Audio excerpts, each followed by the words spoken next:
Hello there, and as usual, I'm Aaron from Let's Stay Gamers, and welcome. So today we're taking a look at another beautiful ship from the Steam Workshop. Well, this isn't quite a ship, it's more of a space station. In fact, it's a space station that is featured in the Elite Dangerous game. Now, this one has been created by Brizuk and Human. Fingers crossed I pronounced their names correctly, but there'll be a link to this creation in the description below so you can check it out for yourself. And as usual, we're going to have a look around the exterior and then we'll go inside the space station to see what sort of amenities it has. Now, if you've ever built a shape like this in Space Engineer that has rather complex angles to it, so more than just a four-sided sort of cube, you know that the biggest challenge is getting all the sides to match up, connect, and more importantly adding detail into them sides that doesn't cross over or kind of cause an effect where it doesn't look equal on all sides. So let's actually have a look at the entrance bay, and the first thing that attracts me to this is this force field. Well, it looks like a force field, doesn't it? But it's actually a variety of spotlights that have just been turned blue, and the settings have been adjusted so they create like a little bit of a mist effect. It actually has no function at all, more than just a pair of lights. So I'll turn this off and you can actually see, since it's quite dark on the inside of the space station, it really does create a really nice force field look, something that you might want to use if you're building your own hangars and you want a force field effect on them. Now let's have a look at the level of details as they spread out from the central ring. So you can see he's staggered them up, or they've staggered them up, you can see in these individual sections themselves, and they've also added the spotlights in there, so that's creating that misty effect once again. And if you know just how hard it is to create rings like this in Space Engineers, especially if your symmetry is not doing you too well, then you can just really appreciate the craftsmanship that's gone into creating each one of these rings. Now, if we start working our way around the sides, notice that they've created these sort of rigid corners that look absolutely lovely. It's a lovely design, this Elite Dangerous station, and the thing with Space Engineers, you don't see too many space stations themselves. You see a lot of asteroid bases and you see a lot of planet bases, but space stations are quite rare. So let's actually have a look in this section. So you can see he's created this sort of diamond pattern along the side, very well mimicking the station in Elite Dangerous.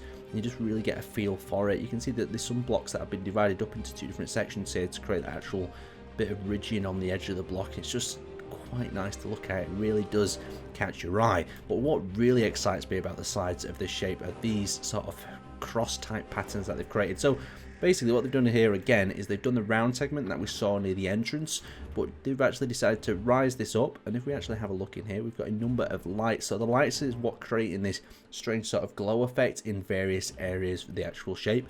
And then on top, we've actually got a rounded hatch in the center. So it's just a really nice design, really nice shape. And when it comes to building a replica, it just looks absolutely fascinating. You can see how we've also had some yellow lights that have been integrated in different sections. So in this darker area, you can see them yellow lights sort of contrasting, but it's just such an unusual shape. But if we get a little bit closer, you'll see just how these little lighting booms have been added. So if we zoom out, you can see how the edges of each of the sort of shapes that have been divided, so each of the little triangles, each of the little crosses, each of the circles has just been highlighted, so it really has this lovely glowing effect from a distance as well.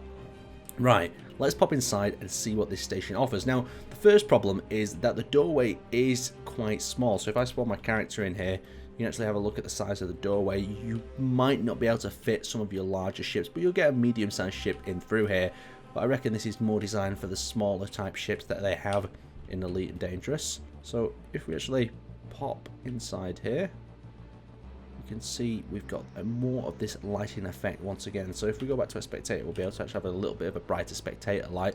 We've got various parking bays on the side, and if I actually just drop my legs in over here and disengage my parachute, you can see that there is no gravity within the ship, so it's all relying on the magnetic feet type devices to move around. But what's really cool about this station, you see you can't see the top of it, it's very dark without that camera, is you can imagine multiple ships in here moving to various different docks, and how it just doesn't, it kind of flips the standard sort of imagination of a station on its head where everything's on one level and it works its way up. Everything is on various different angles, much like you see in other games such as Star Citizen, where they've got some stations that multiple things are going on in different levels there as well. So we're just coming to the center here itself. We've got some more of these little beacons with red, kind of just showing off where you don't want to ram your ship into.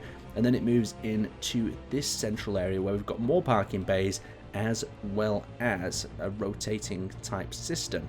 That is very cool indeed. So you can imagine that this station, you could actually move into the center of it and the station could be rotating on its axis.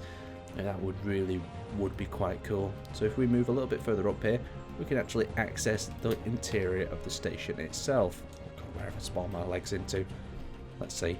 I think I've popped myself in the wrong direction. There we go. Let's see if we can access the actual station itself from whichever direction. I tried to spawn myself into the right angle. There we go. So you can see the station is accessible from each one of these little bays. So we'll drop our legs in and then we should be able to enter into here. So as we enter into here, we have the staircases. Of course, we can travel up, but we'll have to keep our magnetic legs on. And we can continue up into sort of the interior matrix of the actual station itself. You can see how we're getting a little bit stuck on there if we run ourselves too fast. But there we are. There we are behind the glass once again. And we start to tuck within the interior walls and over to the next bay. So since it's all flat surfaces, it means that every one of these can be utilized to land a ship on, making the best use of each and individual pad. Very cool. I love the lighting. They've really worked this design out well. Anyway, if you like what you saw here today, check out the description. There'll be a link to this creation below.